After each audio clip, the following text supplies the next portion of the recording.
हाँ, चिपकी तो ये प्रोफेसर के साथ भी थी। हाँ, और अर्जुन के साथ भी, राहुल के साथ भी थी, और वो रबड़ी वाले के साथ भी थी। What's the biggest red flag in a guy? There are so many. Losing her virginity to her celebrity crush or her college crush or school crush.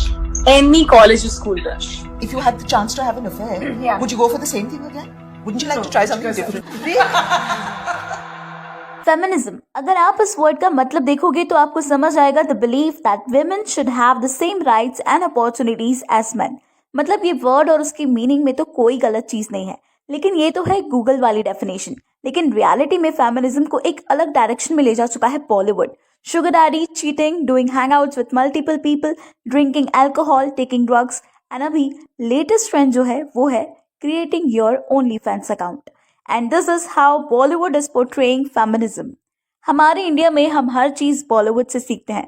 कपड़ों का स्टाइल, बालों का कलर, मेकअप, लिविंग स्टाइल, सब कुछ हमारा बॉलीवुड से inspired है। जो देखते हैं उसको अपनी लाइफ में कॉपी करते हैं। फिर जब बॉलीवुड में cheating, drinking, smoking, hyper sexualisation को नॉर्मल बताया जाएगा तो जाहिर सी बात है वो चीज भी हम सीखेंगे। जैसे ज्योति वर्मा वाला केस तो आप सबने सुना ही होगा। ज्योति वर्मा ने आलोक वर्मा से 2010 में शादी की। का रिलेशनशिप बहुत अच्छा चल रहा था और ज्योति वर्मा को सिविल सर्विसेज की तैयारी करनी थी, जिसमें आलोक ने उनकी मदद करके और अपनी पत्नी को 2015 में एसडीएम बनाया। 2 बच्चे भी थे इनके। बट एसडीएम बनने के बाद ज्योति ने आलोक को चीट कर दिया 2020 में। और ऐसे बहुत सारे केसेस हमने आए दिन न्यूज़पेपर, सोशल मीडिया में देखने को मिल ही जाते हैं कि कैसे आजकल वुमेन्स चीटिंग को नॉर्मलाइज कर रही है। 25 जनवरी 2019 को 4 More Shots Please नाम की एक सीरीज रिलीज होती है, जिसमें 4 इंडिपेंडेंट लड़कियों की कहानी को दिखाया जाता है। सिद्धि, अंजना, दामिनी, उमंग। सिद्धि जो कि थोड़ी ओवरवेट है, उसकी मदर उसे बोलती है कि थोड़ा अपना वेट पे ध्यान दो, तो वो खुद को सेटिस्फेक्शन दिलाने के लिए सिर्फ अपनी तारीफ के लिए बस ओनली फैंस पे अकाउंट बना लेती है। अब सोचो, ऐसे ही अगर कोई नॉर्मल इंडियन लड़की जो कि हेल्दी हो और वो इससे इंस्पायर होके यही चीज करे तो रियलिटी में उसे बाद में ये सीरीज किस ट्रैक पर लेके जा रही है। और फिर इसी सीरीज में जो अंजना है वो सिंगल मदर है, उसका अपने ऑफिस में अपने जूनियर के साथ अफेयर चल रहा है, लेकिन बाद में जब उसका जूनियर उसके लिए सीरियस हो जाता है तो वो उसको डिच कर देती है।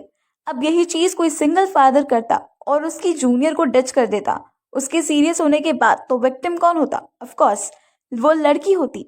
लेकिन इस मूवी में फिर भी एट द एंड उसके बॉयफ्रेंड को विक्टिम दिखाने की जगह अंजना को ही विक्टिम दिखाया जा रहा है। बॉलीवुड फेमिनिज्म के नाम पे बस वुमेन्स को ऑब्जेक्टिफाई कर रहा है, अल्कोहल, स्मोकिंग, ड्रग्स को प्रमोट कर रहा है।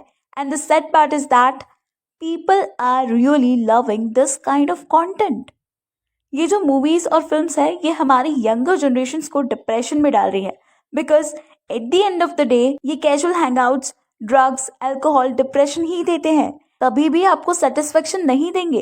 प्लस इसने लड़कियों के स्टैंडर्ड्स को इतना सुपरफिशियल बना दिया है कि 90% ऑफ जो मेल्स हैं इंडिया के वो तो इन्होंने इस लीग से बाहर ही कर दिए हैं।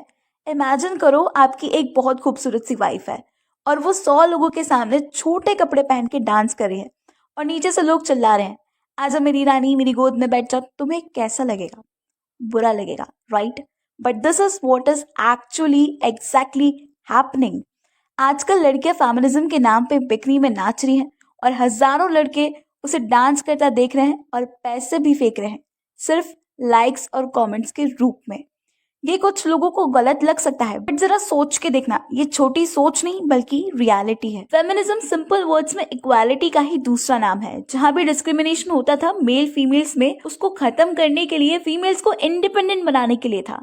लेकिन हमने देखा कि eight the end of the day ये फेमिनिज्म को कैसे पोर्ट्रे कर दिया गया है। फेमिनिज्म के नाम पे वल्गैरिटी देखने को मिली है। ये देखिए, इस लड़की को बिकनी में सड़क पर घूम रही है बिना किसी शर्म के। फेमिनिज्म को ग्लोरीफाई करना ही था तो डिवोर्स के टाइम पर जो एलिमनी मांगी जाती है वो मेल्स को ही क्यों देनी पड़ती है? जरूरी नहीं हर लड़का ही गलत हो, लड़कियां भी गलत है, तो जिसकी गलती हो उसे एलिमनी देने का रूल बनवाना चाहिए ना। अगर आप इतनी ही फेमिनिस्ट हो तो क्यों बॉलीवुड में अतुल सुभाष जैसे केसेस को ग्लोरीफाई नहीं किया जाता? फेमिनिज्म के नाम पे सिर्फ कपड़े छोटे होते गए हैं, लड़कियां भी क्रिमिनल्स बनती गई हैं। एक्चुअल में फेमिनिज्म होता बिना किसी जेंडर बायस के सच और सही चीज का साथ देना। आज हनी ट्रैप, लुटेरी दुल्हन, ये सारी चीजें अब बहुत नॉर्मल बात हो चुकी है और इन सब की वजह कहीं ना कहीं फेमिनिज्म को गलत तरीके से दिखाना ही है। और ये सब चीजें आजकल बॉलीवुड की हर दूसरी फिल्म या वेब सीरीज में देखने को मिलती ही है। That's all for today. Let me know your thoughts on this in the comment section.